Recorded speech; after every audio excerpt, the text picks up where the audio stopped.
100 கோடி ரூபாய் கொடுத்தாலும் தாவேக எம்எல்ஏக்கள் விலை போக மாட்டார்கள் என்று திருநெல்வேலி எம்எல்ஏ RS முருகன் கூறினார். நெல்லை மாவட்ட ஆட்சியர் அலுவலகத்தில் செய்தியாளர்களை சந்தித்த அவர் திமுக அதிமுகவின் ஆட்சி கனவு இனி ஒருபோதும் நிறைவேறாது என்று தெரிவித்தார். வசதி கம்மியாக இருக்கலாம், கூட இருக்கலாம். அவங்க யாரும் 100 கோடி கொடுத்தாலும் போக மாட்டாங்க. அது தவறான வழியை இது பண்ணிக்கிட்டு இருக்காங்க. ஆனால் அவங்களுக்கு ஆசை திமுக அண்ணா திமுகவுக்கு அப்படி ஒரு ஆசைகள் இருக்கிறது. அந்த ஆசை ஒருபோதும் தளபதி இருக்குது வர எந்த ஆசையும் நிறைவேறாது. என்னைய பேசுறதுக்கு எந்த எம்எல்ஏக்கிட்டையும் எந்த யார்ட்டையும் பேசல. அப்படி பேசுறதுக்கு வாய்ப்பே இல்லை. இயக்குனர் பாக்யராஜின் சுயசரிதை நூலுக்கு முன்னுரை எழுதி அவரது மனைவி பூர்ணிமா, மகன் சாந்தனு ஆகியோரிடம் கவிஞர் வைரமுத்து ஒப்படைத்தார். பாக்யராஜ் இறப்புக்கு 10 நாட்களுக்கு முன்னர் படிச்சா புடிச்சிடலாம் என்ற தனது சுயசரிதை நூலை தன்னிடம் வழங்கி முன்னுரை எழுதி தர கேட்டதாக வைரமுத்து தெரிவித்துள்ளார். முன்னுரையை பாக்யராஜ் குடும்பத்தாரிடம் வழங்கிய வைரமுத்து அந்த புகைப்படத்தை தனது சமூக வலைதள பக்கத்தில் பதிவேற்றி எவர் வெளியிட்டாலும் உடனே வெளியிடுங்கள், உயிர் துடிப்புள்ள புத்தகம் என்று பதிவிட்டுள்ளார்.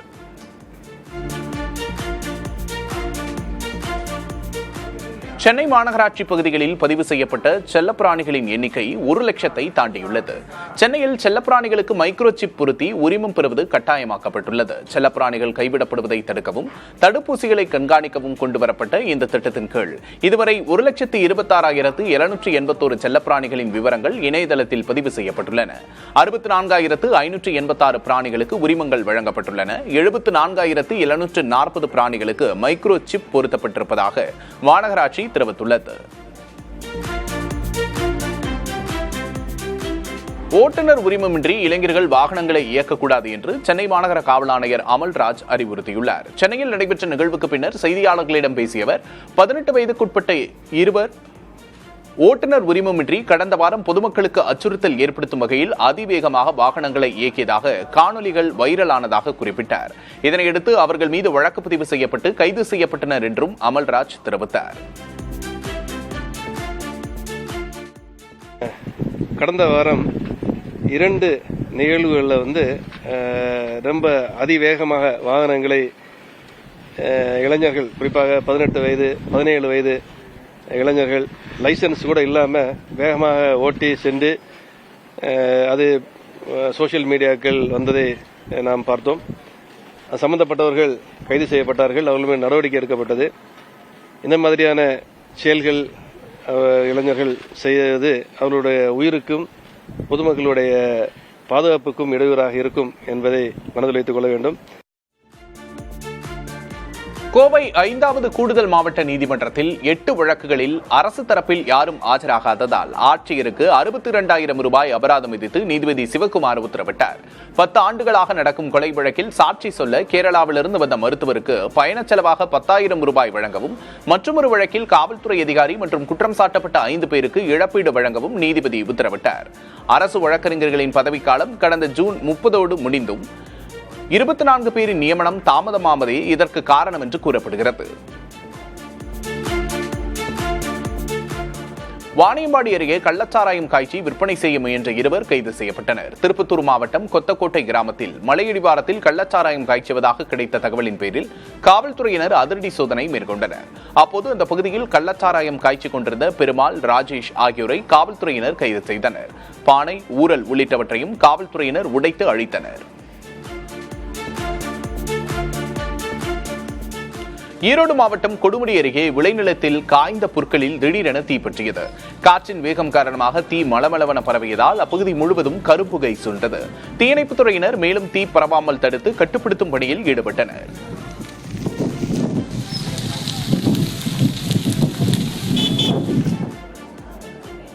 புதுக்கோட்டை மாவட்டம் மணல்மேல்குடியில் லயன்மேன் வராததால் மாற்று நபர் மூலம் மின்தடையை சரி செய்ய முயன்றபோது மின்சாரம் தாக்கி ஒருவர் உயிரிழந்தார்.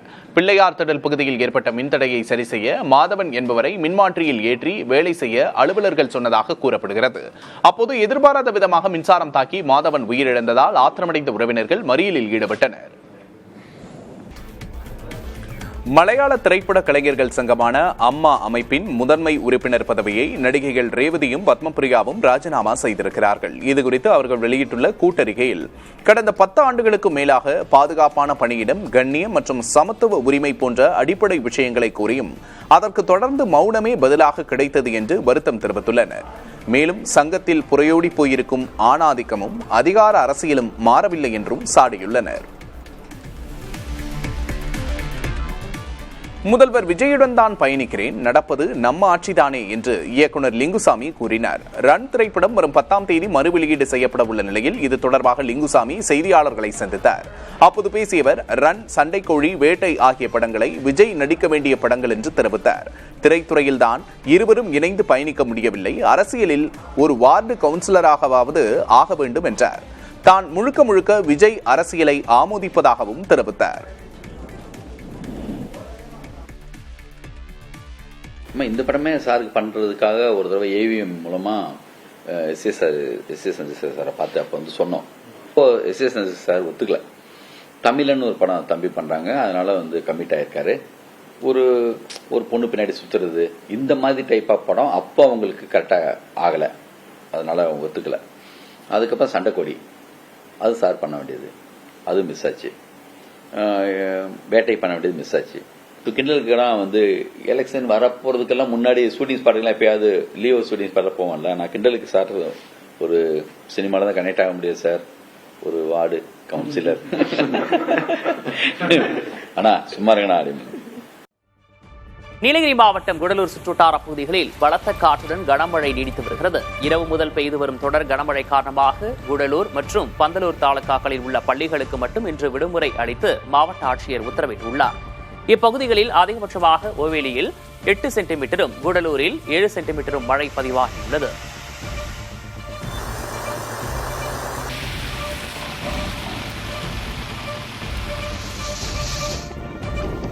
நெல்லை மாவட்டம் மணிமுத்தாறு சுற்றுவட்டார பகுதிகளில் பருவமழை தீவிரமடைந்து பலத்த காற்று வீசி வருகிறது.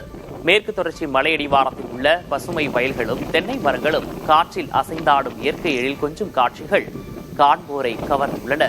அதே வேளையில் இந்த பலத்த காற்றால் நெல் வயல்களில் புழு மற்றும் நோய் தாக்குதல் அதிகரிக்கும் சூழல் உருவாகியுள்ளதால் விவசாயிகள் கவலையடைந்துள்ளனர். அதேபோல வேளாண்மை துறை உரிய ஆலோசனைகளை வழங்க வேண்டும் என்றும் விவசாயிகள் கோரிக்கை விடுத்துள்ளனர்.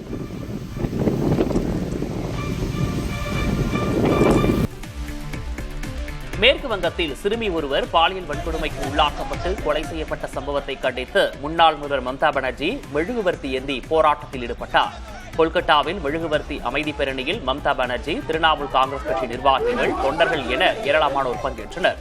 பாதிக்கப்பட்ட சிறுமியின் குடும்பத்துக்கு நீதி கிடைக்க வேண்டும் என்றும் குற்றவாளிகளுக்கு கடுமையான தண்டனை வழங்கப்பட வேண்டும் எனவும் மம்தா பானர்ஜி வலியுறுத்தியுள்ளார்.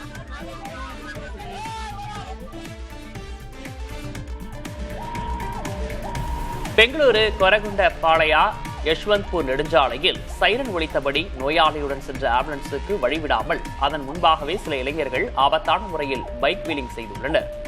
இந்த மனிதநேயமற்ற செயல் சமூக வலைதளங்களில் வெளியாகி பெரும் அதிர்ச்சியை ஏற்படுத்தியுள்ளது. பொதுமக்கள் இதனை கொலை முயற்சிக்கு இணையானது என கண்டித்துள்ள நிலையில் சிசிடிவி காட்சிகளை வைத்து குற்றவாளிகளை பிடிக்க போலீசார் தீவிர நடவடிக்கை எடுத்து வருகின்றனர்.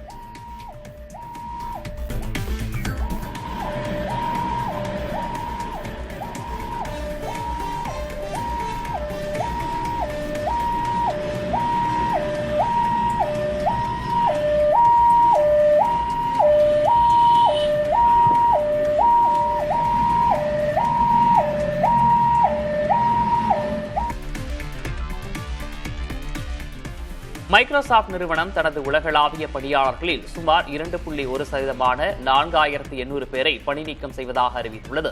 இதன் ஒரு பகுதியாக எக்ஸ்பாக்ஸ் பிரிவில் 1600க்கும் மேற்பட்ட பணியிடங்கள் உடனடியாக நீக்கப்பட உள்ளன. வேகமாக மாறி வரும் தொழில்நுட்பத்துறைக்கு ஏற்ப நிறுவனத்தை மறுசீரமைக்கும் நடவடிக்கையாக இது மேற்கொள்ளப்பட்டுள்ளதாக மைக்ரோசாப்ட் நிறுவனம் தெரிவித்துள்ளது. எக்ஸ்பாக்ஸ் வரலாற்றிலேயே மிகப்பெரிய மறுசீரமைப்பு இதுவாகும் என்று அதன் தலைமை நிர்வாக அதிகாரி ஆஷா சர்மா கூறியுள்ளார். ஏஐ காரணமாக பணி நீக்கம் செய்யப்படவில்லை என்றாலும் ஏஐ வேலை செய்யும் முறையை மாற்றி வருவதாகவும் மைக்ரோசாப்ட் தெரிவித்துள்ளது.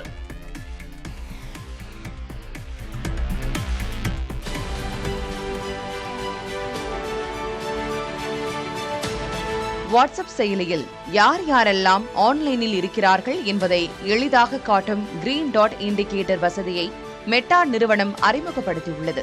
தற்போது ஆண்ட்ராய்டு பீட்டா பயனர்களுக்கு சோதனை செய்யப்பட்டு வரும் இந்த அம்சம் விரைவில் iOS பயனர்களுக்கும் அறிமுகமாக உள்ளது.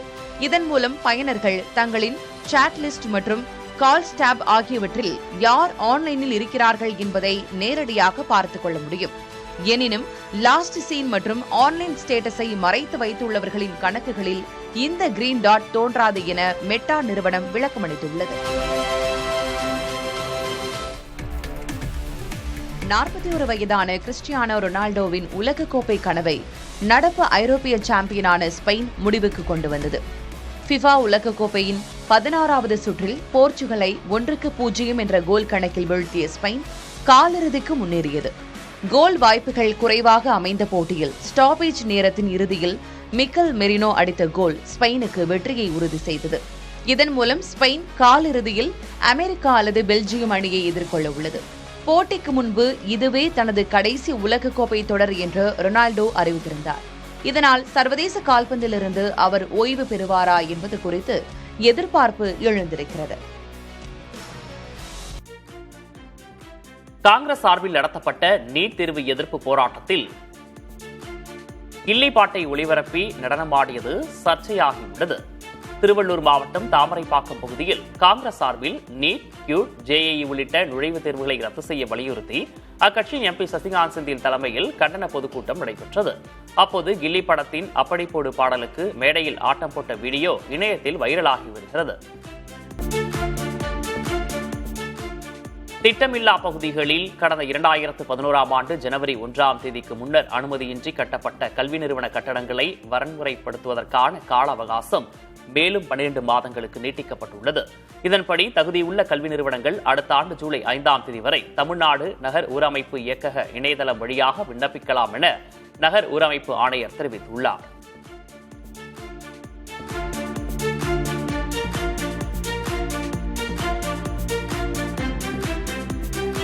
அரசு பள்ளியில் மாணவியின் ஆங்கில புலமையை ஆய்வு செய்தபோது தொழில்துறை அமைச்சர் கீர்த்தனா நடந்து கொண்ட விதம் அதிர்ச்சியும் அருவருப்பும் அளிப்பதாக எதிர்க்கட்சித் தலைவர் உதயநிதி ஸ்டாலின் கண்டனம் தெரிவித்துள்ளார்.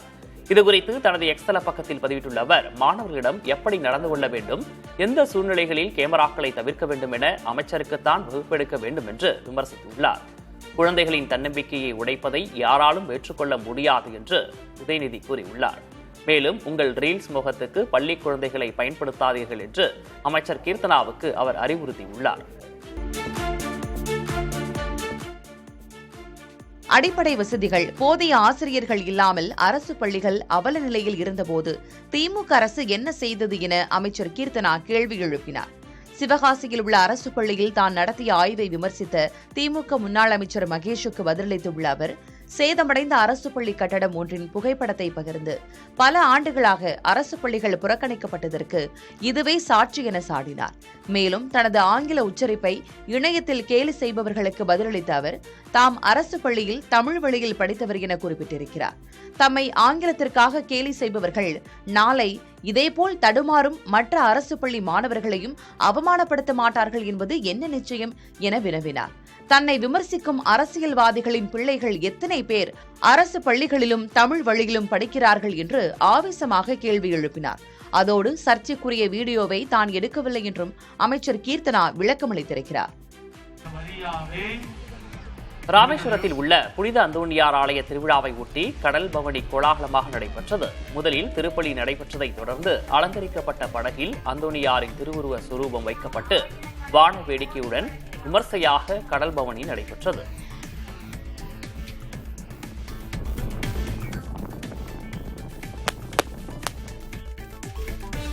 பழனி முருகன் கோயிலில் பக்தர்களின் வசதிக்காக ரோப்கார் ஆன்லைன் முன்பதிவு பயணம் பயன்பாட்டுக்கு வந்துள்ளது.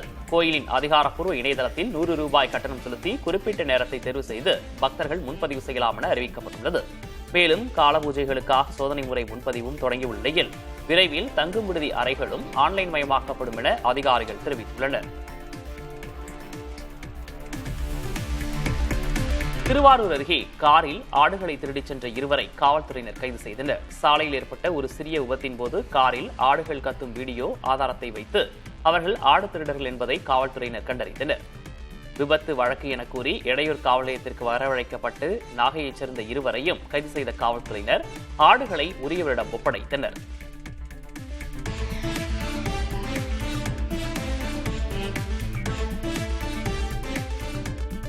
கோவையில் உள்ள தொழிற்சாலையில் மானிய விலை யூரியா பதுக்கப்பட்ட முறைகேடு எதிரொலியாக மாவட்டம் முழுவதும் 3 நாட்கள் அதிரடி கூட்டாய்வு சோதனை நடத்த மாவட்ட ஆட்சியர் உத்தரவிட்டுள்ளார்.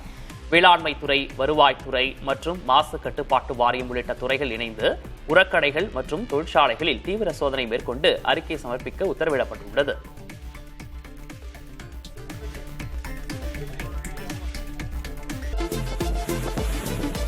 நீலகிரி மாவட்டம் கூடலூர் சுற்றுவட்டார பகுதிகளில் பலத்த காற்றோடு கனமழை நீடித்து வருகிறது. இரவு முதல் பெய்து வரும் தொடர் மழையின் காரணமாக கூடலூர் மற்றும் பந்தலூர் தாலுகாக்களில் உள்ள பள்ளிகளுக்கு மட்டும் இன்று விடுமுறை அளித்து மாவட்ட ஆட்சியர் உத்தரவிட்டுள்ளார். இப்பகுதிகளில் அதிகபட்சமாக ஓவேலியில் 8 சென்டிமீட்டரும் கூடலூரில் 7 சென்டிமீட்டர் மழையும் பதிவாகி இருக்கிறது.